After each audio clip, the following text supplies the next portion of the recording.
This is crazy. It looks like the Indiana Fever are facing major punishment from the league. WNBA rules, where it says WNBA injury reporting rules require teams to officially disclose players' ability by 5 p.m. local time on the day before a game. That's right. The WNBA could be coming down hard on the Indiana Fever for misrepresentation on the injury report when it comes to Caitlin Clark. And this is what the Indiana Fever failed to do from tonight. Stephanie White says she found out around 5 p.m. Stop lying. There is always a moment, one singular suffocating moment in every massive institutional cover-up where the deception becomes too heavy to carry, where the lies start contradicting each other, where the arrogance of the people in power blinds them to how exposed they actually are, and where the paper trail stops being deniable and becomes a flashing neon confession. Music. That moment has arrived in Indianapolis, and we are standing right in the middle of it. 4 weeks, the Indiana Fever front office has operated like an untouchable regime, manipulating the media narrative, disrespecting their own generational superstar, music, and treating the most loyal fan base in women's basketball like an open wallet with no memory. They thought they were bulletproof. They thought the smokescreens would hold. They thought they could keep running the same playbook and nobody with actual authority would ever pick up the phone. They were wrong. Dead wrong.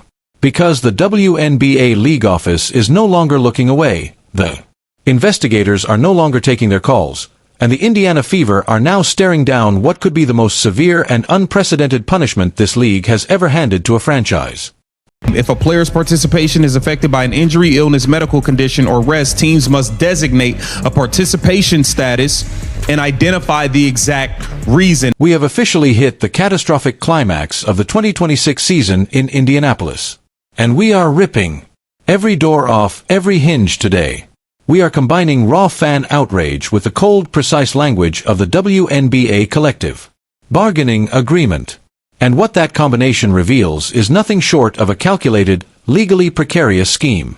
We are talking about head coach Stephanie White and the Indiana Fever front office allegedly colluding to deliberately conceal Caitlin Clark's injury. And this is what the Indiana Fever failed to do. They did not put Caitlin Clark on an injury report at all, and this is why they may be facing very stern punishment from the league. Not by accident, not through poor communication, but with the explicit goal of collecting ticket money, merchandise revenue, and parking fees from fans who would never have shown up if they had known the truth. If you thought the optics of empty seats and fan backlash were the Fever's biggest problem, you are not prepared for what is coming. Because the conflicting reports have leaked, the lies have been caught on recordable audio. The internal timeline does not add up, and the league office is reportedly preparing to make a very loud, very public example out of this organization. Let us lay the entire foundation bare because the facts of this reporting violation are no longer in dispute.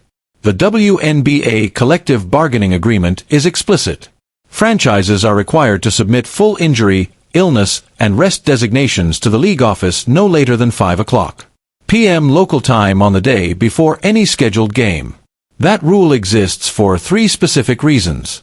To protect the integrity of legal sports betting markets that factor player availability into their lines, to protect consumers who make real financial and logistical decisions based on roster information, and to protect the institutional credibility of the league itself, music, as a professionally run organization. The only exemption in the CBA applies to the second night of a back-to-back situation. The Portland Fire game was not the second night of a back-to-back. The Fever submitted no injury designation for Caitlin Clark before that deadline. Clark was announced as unavailable approximately 1 hour before tip-off, after fans had already walked through the doors, after tickets had been scanned and rendered completely non-refundable, after concession stands had been running and merchandise. She did not practice yesterday. Y'all at least knew by the morning she was not playing. Y'all knew by the morning when she said after the workout from yesterday she still did not feel well at all. Y'all knew the girl wasn't playing. You waited until people already got the tickets, was already walking through the doors to put it out. After parking revenue had already been collected from thousands of people who drove to that arena believing they were going to watch the best player in the world play basketball.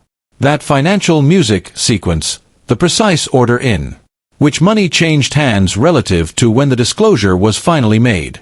That is the institutional core of what we are dealing with here.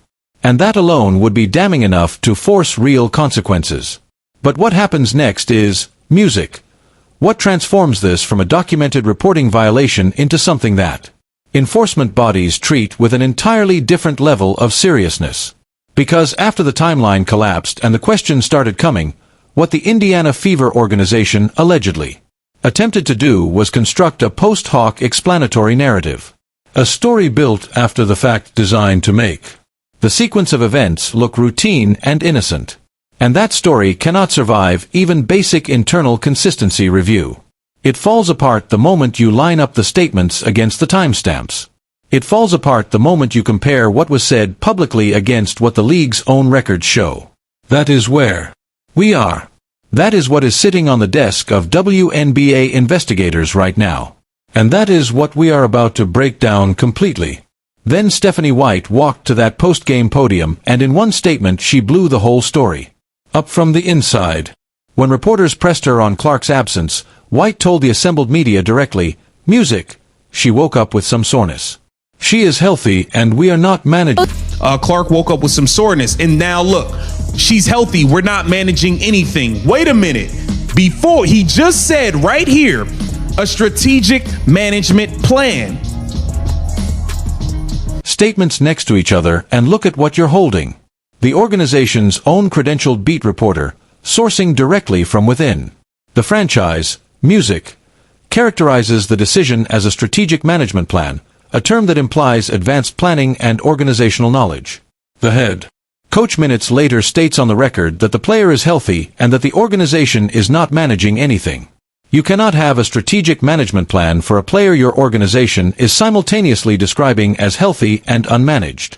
Those two statements do not live in the same factual universe. One of them is false, and the documentation of both was produced by the same organization within the same news cycle, which means league investigators examining a potential CBA violation do not have to go hunting for the evidence.